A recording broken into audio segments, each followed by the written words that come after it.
young winners have already made the world a better place by their actions, and they serve as a role model to inspire others to make a difference. This naturally creates a ripple effect.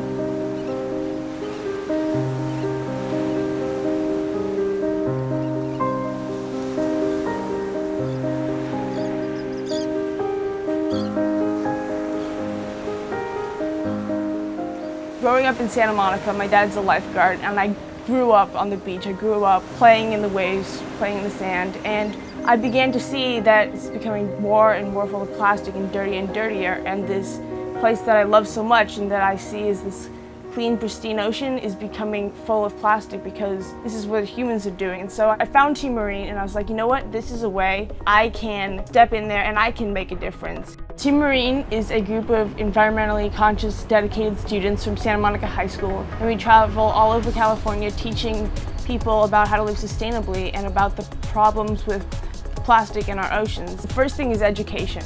We go to elementary schools, we go to conferences, we go everywhere teaching people about how important it is to actually take those steps to make a small change in their lives.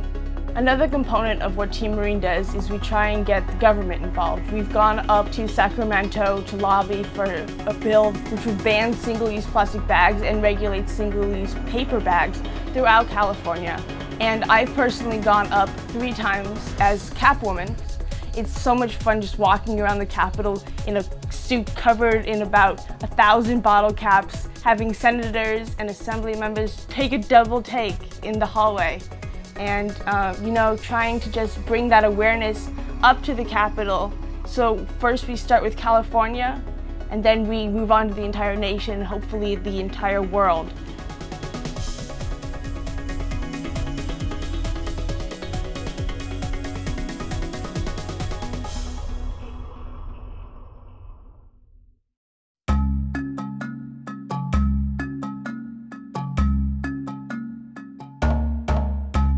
The project I did was the USY-Abayudaya partnership, where the Shomer Torah Synagogue USY fundraised to bring 3 Abayudaya teens from Uganda to Los Angeles for the Far West USY convention. They came here for 2.5 weeks to learn how to develop programs, leadership training, and also to interact with Jews from all over the West Coast at Far West USY Regional Convention. So the 3 teens returned to Uganda, excited from what they had just witnessed in Los Angeles, and created the AYA, the Abayudaya Youth Association. They wanted to have a convention just like the one that they've been hearing about. So myself, with the help of many others within USY, began fundraising to fund the first ever AYA convention in Uganda.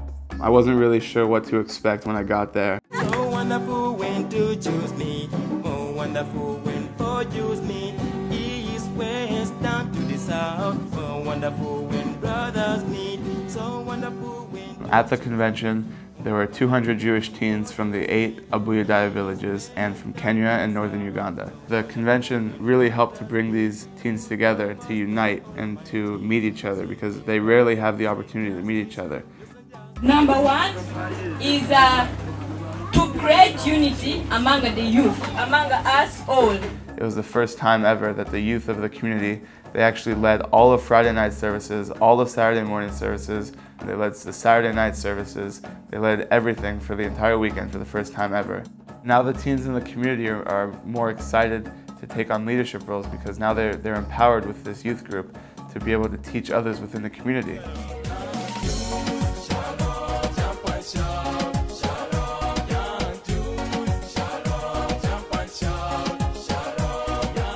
They can create their Jewish experiences with this youth group, and as their society continues to develop, and instead of staying home and being subsistence farmers, they can move on to the universities and take these experiences with them as they move on into the world.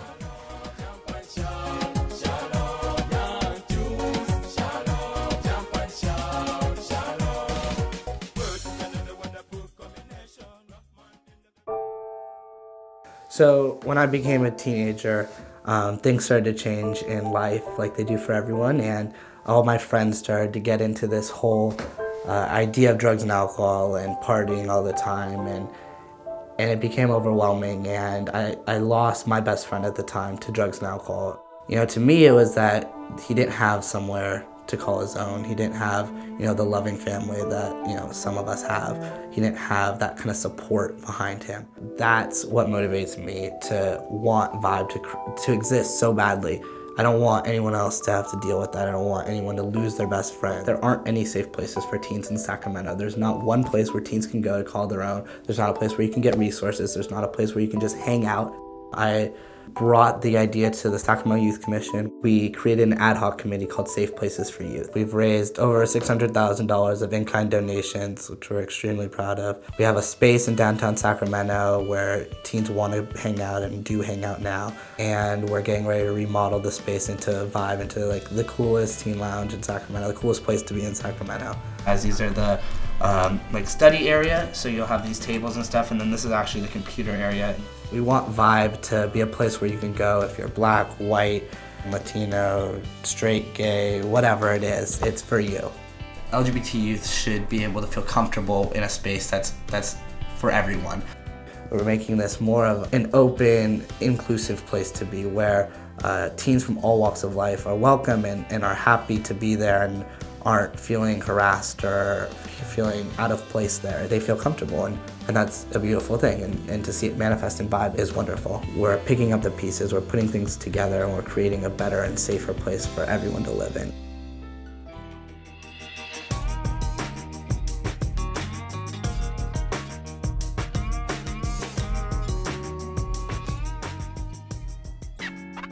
So you turn on the news, you read your newspaper, and you see that the world is in dire straits. But I found that really the best way to deal with this is to start where you can. And for me, that was at my high school. I noticed that a lot of the school's actions and decisions weren't meeting up with my vision of sustainability. So basically I started out wanting solar panels on my school and also wanting to fix the recycling program. Those were my two main goals.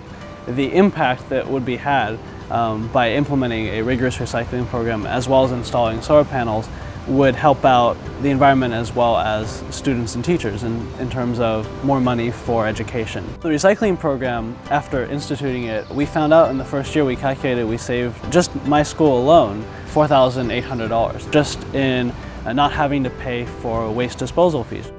Solar took a lot of persistence and time. We had to research different financial options available to the district to fund the panels because they were very expensive.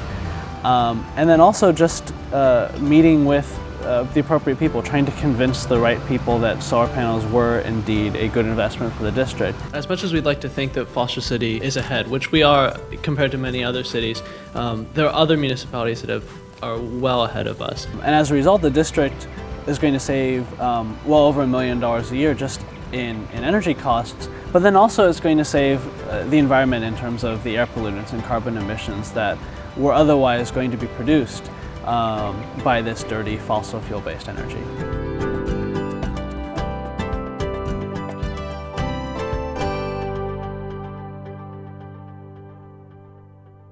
In 2006, my brother and I were lucky enough to attend the FIFA World Cup in Germany. And one of the games we got to go to was Iran versus Angola. And the Angolan fans, they told us how soccer in Africa is everything. It's life, it's what they care about, it's what they follow, everything. We realized that, you know, we could help these people. We have the best fields, we have the best everything here in Danville. When you look at the kids in Africa and some of the problems that they face on their day-to-day lives, war, child soldiers, disease like HIV, AIDS, and malaria, and serious drug and alcohol problems everywhere. But we didn't really know the extent of what Africa was like. We didn't know what the people were like. We were just kids. I was 13 at the time, and we wanted to do something. So we told some of our friends, and we were gonna originally bring cleats or a soccer ball, some just to let them play the game. But one of our friends said, well, don't they need a field first? So we decided to build a field, and now we have over 30 kids who are working together to raise money for these kids in Africa. So far, this group has raised over $112,000. When we build a field, we try and put it at a school because, for a couple reasons. One, because it gives the kids a good reason to stay in school because the field is the greatest motivator. One of the kids there said, you know, Uganda's been torn apart by war for so many years and no one really trusts each other, but one of the ways that people start to trust each other, they start playing soccer on the same team or against each other, and they learn to respect each other, and it just brings the whole community together as opposed from pushing them apart.